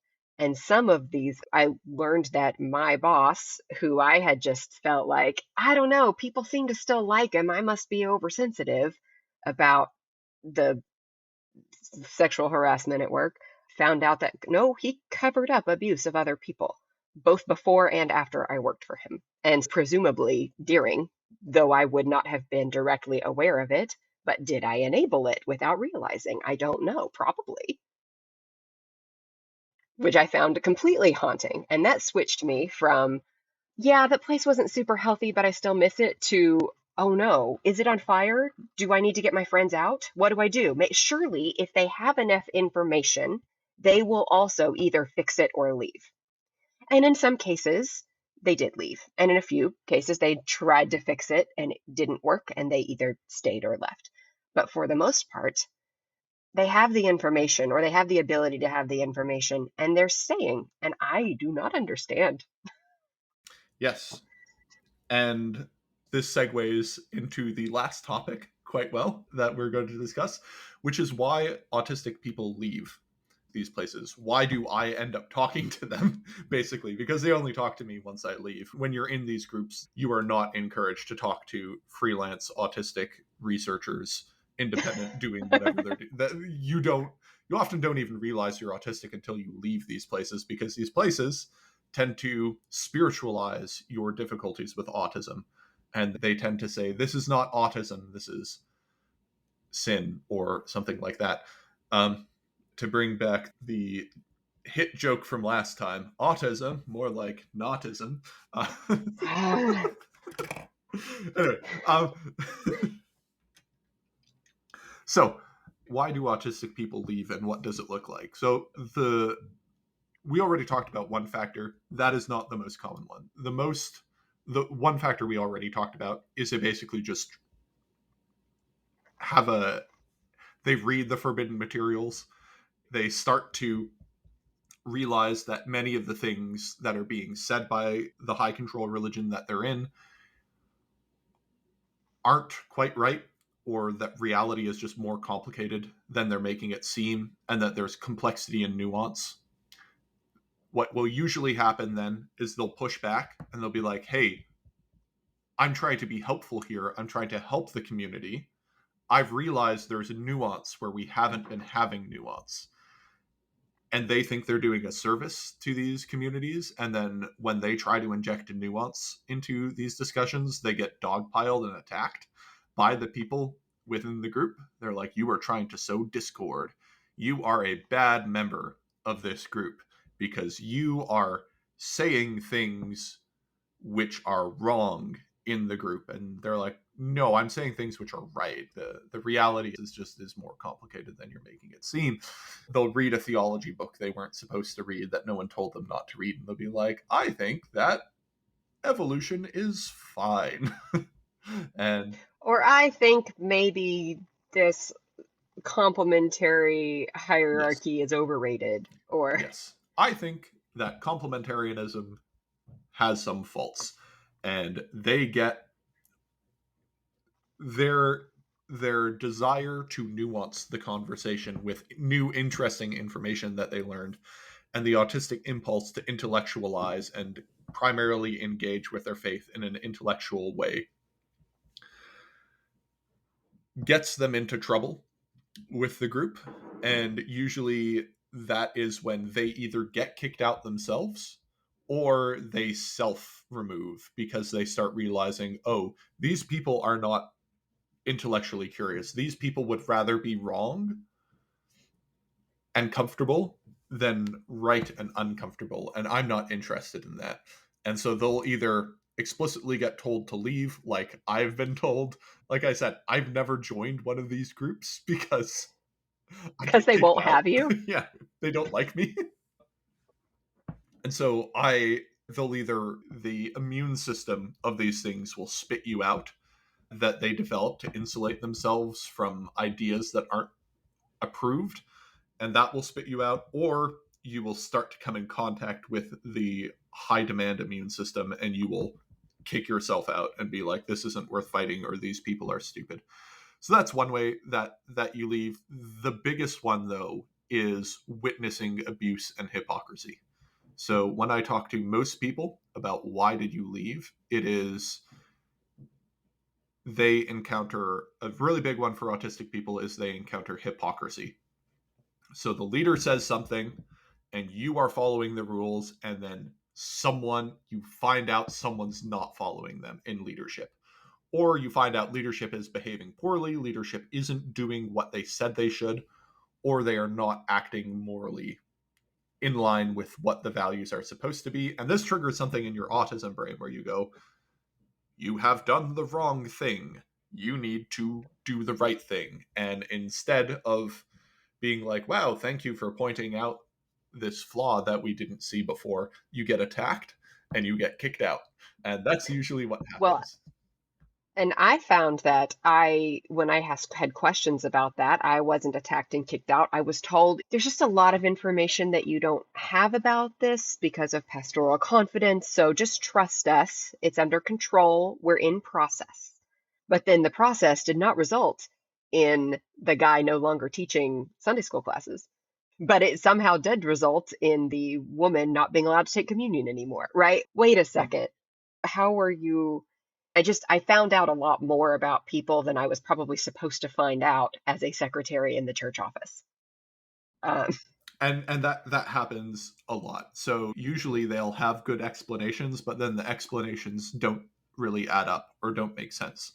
And your tendency to interpret things on their face and just see things for what they are, and to have this sort of blunt interpretation of reality, being like A plus B equals C, and right now you're saying it equals D. I know that's not true. You can't pull the wool over my eyes. You said don't sexually harass people, but here you are sexually harassing people. And if you do sexually harass people, you need to go through a process of accountability. You need to go through repentance. You need to do all these steps. There's a path for you back. Why aren't you taking that path? Why aren't you going down this yeah. path?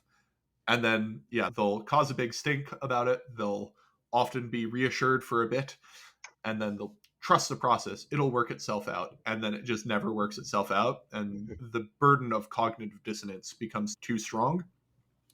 And they either go through autistic burnout, the cognitive dissonance pressure cooker explodes, the lid pops off, and steam rushes out, and that causes issues. They'll have a extended protracted meltdown that will lead them to be like, I just can't physically go back to this place anymore. It causes me too much stress and distress. And then they'll pull the plug and leave. And that's usually what happens.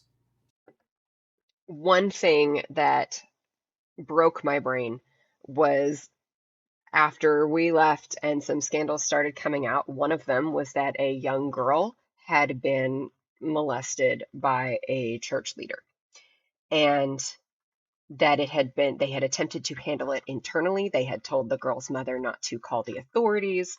They had, I don't know, at some point cast demons out of the guy instead of reporting him to the police. And whenever the church did speak up years later, they said, hey, we didn't realize that we were supposed to contact the authorities. Mistakes were made because we were so sincere in our belief that things would turn out that we didn't realize that we were breaking the law by not reporting this. Who could have known? I could have known because I went through mandated reporter training when I was working at the church. And so, like, wait, does this mean you didn't complete the training, or you think it doesn't apply to you? Or if you are sincere with this announcement, then you are incompetent at your job and you should step down. And if you are lying, you should also step down. I don't see a scenario in which you should not step down and make restitution to the people who were harmed. And it is often that exact thing that gets autistic people to pull the plug.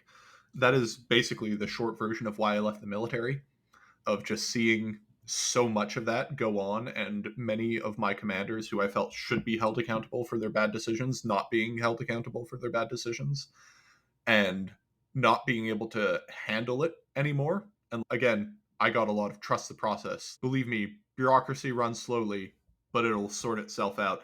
And then it just never sorting itself out. And these people who made a lot of bad decisions that got a lot of people hurt and got a lot of people killed getting moved up and up instead of out just made me go, I can't do this anymore. This is not something that I should have ever tried to do. I can't fix this from the inside. Screw it. The the army, I love the army won't love me back. I'm going. And it's really funny because I talk to a lot of people from like high demand, high control religions about why they left. I'm like, I know how that feels. That doesn't feel great. And yeah, even though I wasn't involved in a high demand, high control religion, I still empathize quite deeply with a lot of the ways that they think about and process things, because I'm like, in many ways, there were parallels with my experiences. But yeah, that's basically why they leave. It is the cognitive dissonance pressure cooker explodes, mostly from hypocrisy and abuse within the religion that provides too many internal contradictions for the autistic person to handle. And hypocrisy is usually the biggest cited factor, and that unable to deal with the cognitive dissonance of having to handle hypocrisy just makes them explode. And then I find them later or they find me, and then I interview them and we talk about it. And even though I had already left, I still have people that I deeply care about who are involved Yep. in that church still, or in its like daughter churches and church plants and things. And so I want it to be a healthy place. And so I thought that means they need some leadership change. And when they announced that they were going to do investigations and made a call for, hey, if anyone has reports, even if they're old, this is the email address you submit them to. I was like, okay. I think of the stories, my analogy that I use about like my experience with a high control group and church 2 stuff versus some of these other stories is, the story of the myth of Midas, who everything he touches turns to gold. This is a bad thing because then he cannot eat or be with his family. My kids have a picture book called Make a Wish Midas about a little boy who loves yellow and he gets yellow paint on everything and it ruins his beloved toys because he's gotten yellow paint on everything. It's the same story, but with lower stakes because it is for toddlers.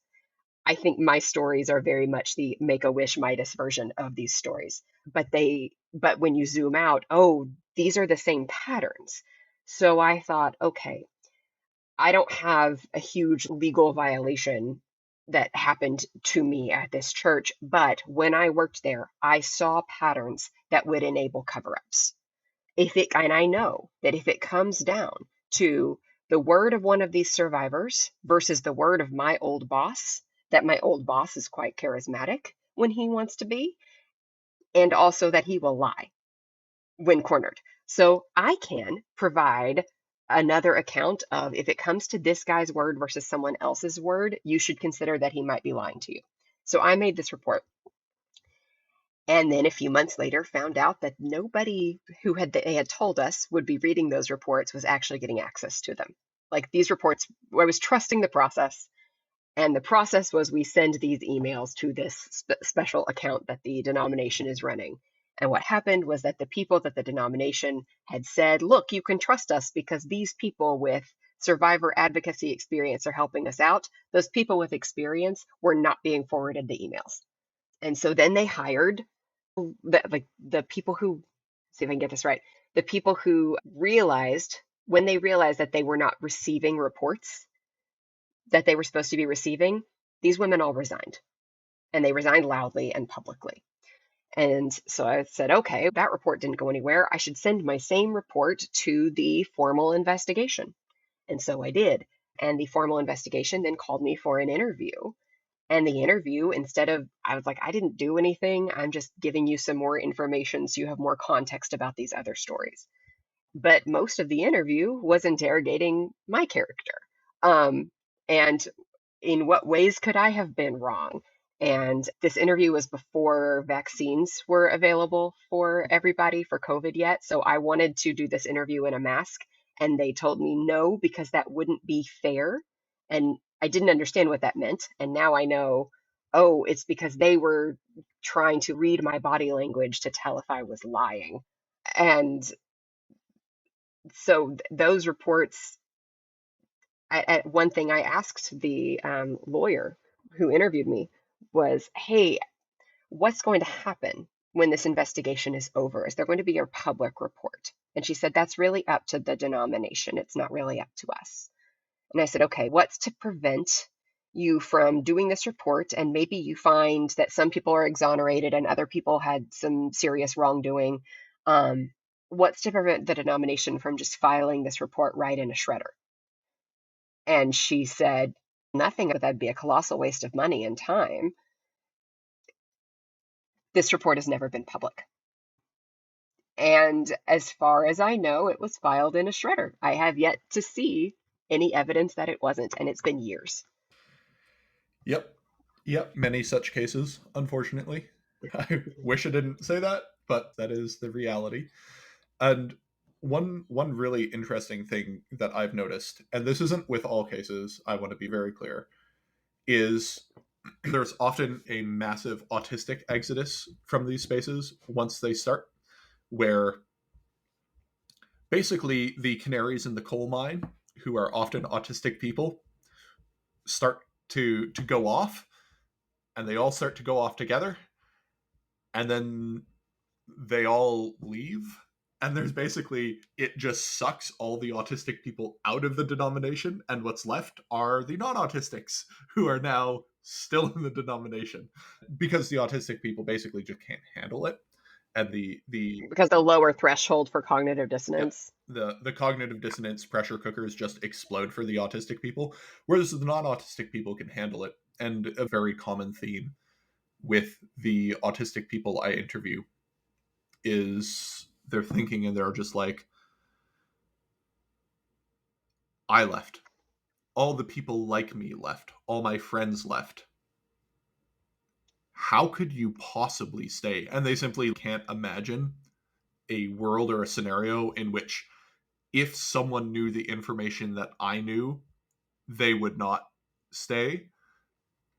And they often have to come to terms with the reality that other people do know the information they know.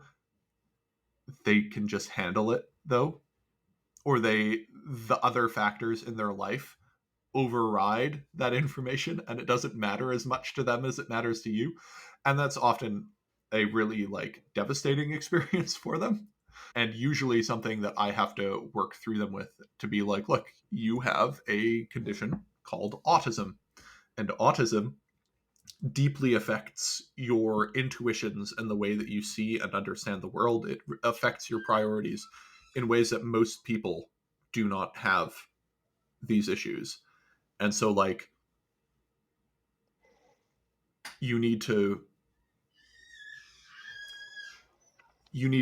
re-understand and recontextualize what you're experiencing through the lens of autism, because that is like the key for you understanding why this has happened and why only these people have been leaving. And it's not just only autistic people who are leaving, I should clarify, but like, why is it that you're an autistic woman in a group of other autistic women screaming about this? Like, And if we're going to use the canary in the coal mine imagery, what's supposed to happen is that if the canary dies, that's a sign that everyone else should get out. But what's happening is they're like, huh, Canary's dead. Guess we're going to keep being in this coal mine and also bring more people down here. Yes. And it is, And that's not what's supposed to happen. It's it being bad for autistic people doesn't mean it's good for not autistic people. yes. It means we notice it sooner. Yes, and the contradictions pile up faster and more intensely, and the amount of contradictions that you can handle is fewer than other people, and so you just explode quicker than everyone else.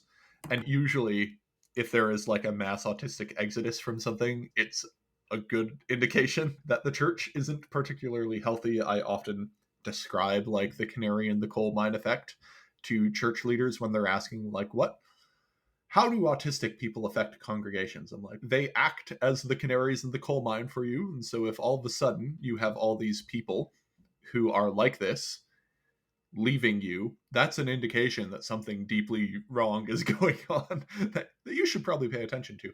But there is often a lot of betrayal trauma and survival trauma from these autistic people who leave these situations. Amongst men, amongst women, it's pretty common for them to look back and just be like, why is it only us who left? Why are we the only ones gone?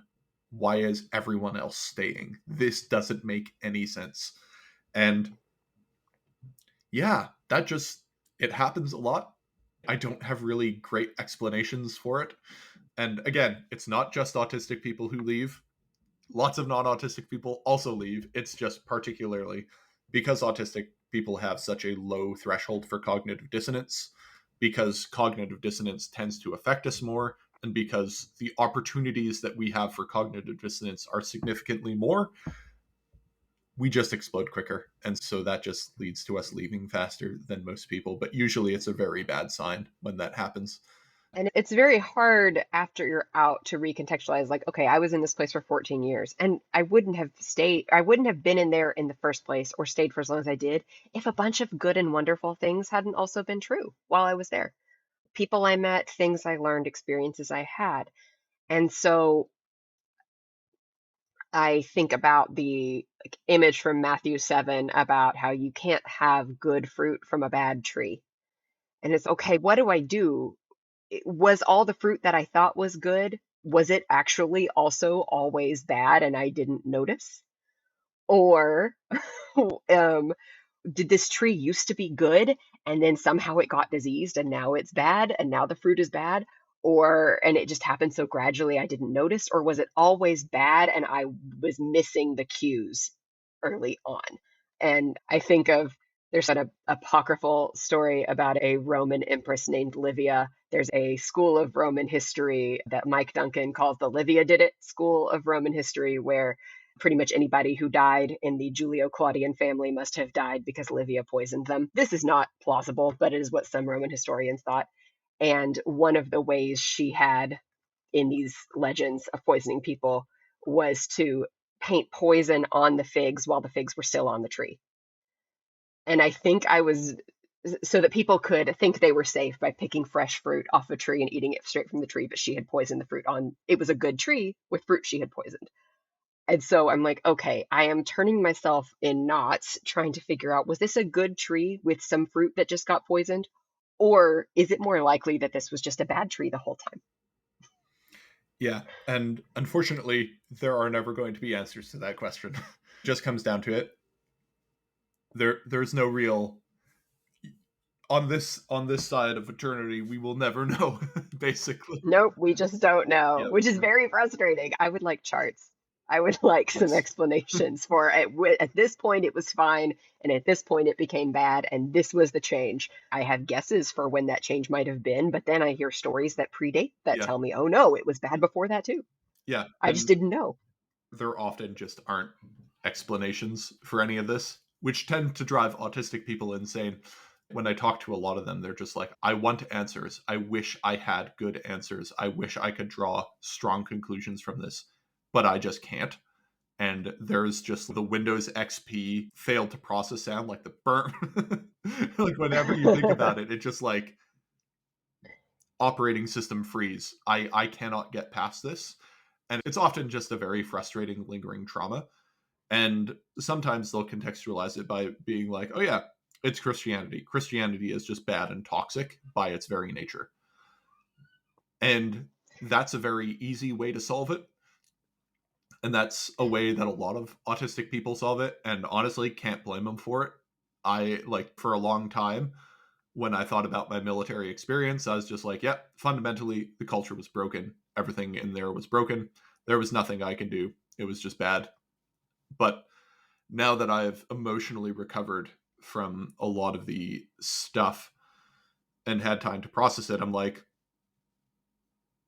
okay, actually, it's way more complicated than this, and I wish it wasn't. Hmm.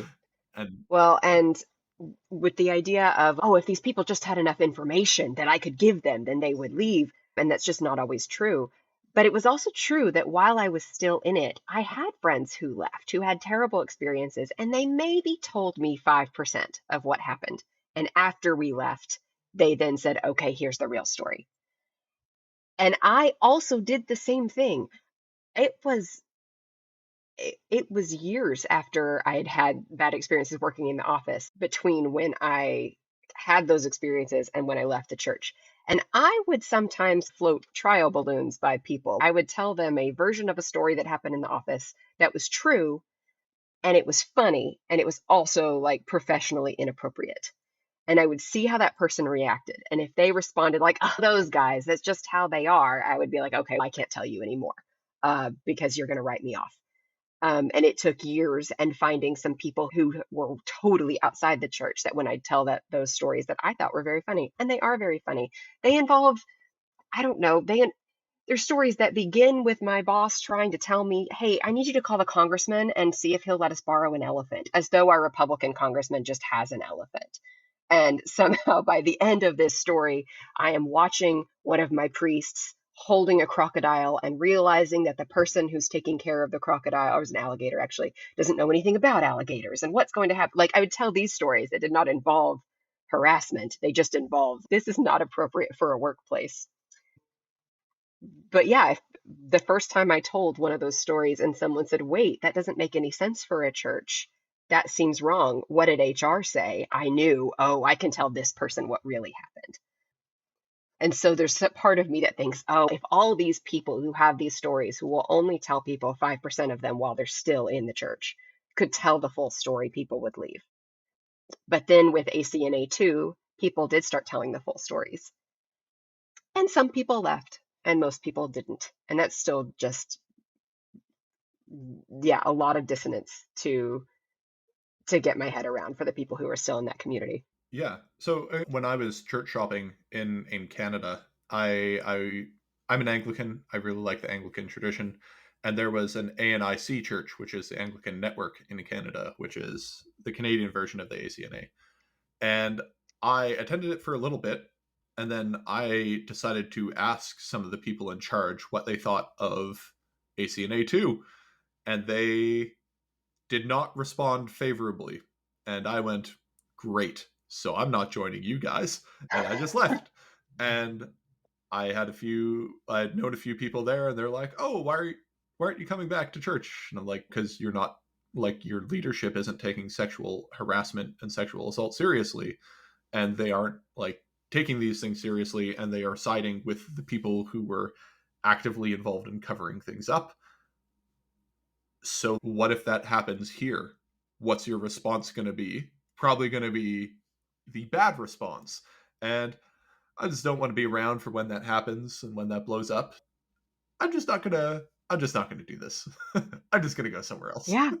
um, And when we church hunted for a new church, initially we landed somewhere that was extremely close to Church of the Resurrection, but then COVID hit, so we just disappeared from all churches for a while. But when we were hunting for a new church, it doesn't work to just ask pastors, "Hey, how culty are you?" They don't give you an answer to that. We don't say, "Hey, how authoritarian are you?" So we asked like proxy questions like, hey, here's this thing with my kids that is a struggle. How would you handle it? Because sometimes you can find out if people are authoritarian based on their parenting views. They won't use that language, but if their response is like, you need to get your child out of their godless secular school and fix this, Like, oh, okay, that tells me a lot. Or we also ask, hey, whenever our friends who are gay get married and we go to the wedding, how long will we not be allowed to take communion? After that, the pastors of the church that we ended up going to said, why would you not be allowed? They just didn't understand the question. And we're like, oh, okay, we're probably going to be fine here. But they did ask us in the once we did join that church, and they do end up with runoff from other churches that have had abusive situations. They've had issues where, like, hey, we've been meeting with people from these churches who are the people have experienced abuse there, and we want to pray for them, but they act weird when we pray for them. It's because they've been manipulated by verbal spontaneous prayer before. So no, you can't just say, let me pray for you, and then pray for you in a like one-on-one setting. You can offer to pray for them later, or you can read something from the Book of Common Prayer until you develop more of a relationship where they actually trust you, because they've been manipulated in this way. They won't let you just pray for them. Yeah. And yeah, it is extremely depressing, unfortunately. And but that's sort of just how it goes at this church that I was almost attending, that I attended for a bit. I just started to get a lot of charismatic, single focused leader, very like intent on various things, having extreme views in the culture war and framing things that weren't part of the culture war as part of the culture war and as part of the devil trying to get you. And that's not the devil trying to get you. This is the result of living in a pluralist society. This is just, I'm sorry that you have to see Muslims existing. Should not be a problem. Anyway, it was stuff like that. And I was like, all right, this isn't going to go well. So I'm out. But yeah, it was, my wife was like, I can't explain to you why, but I'm getting the ick. And I was like, okay, I'm not getting the ick. But she was like, I can't tell you why I think that. I'm just not okay with this. And so I was like, all right, that settles it. We're not going here if you don't like it and if you don't feel comfortable. But yeah, anyway, that is the episode on high demand, high control religion. Hopefully this was helpful for you guys. Hopefully this explained some things. My name is Jon. You can find me at Christianity on on Twitter and on Blue Sky, or you can email me Christianity on the spectrum at gmail.com. And if you would like to talk to me or just have a chat about autism and Christianity, because that's been happening a lot.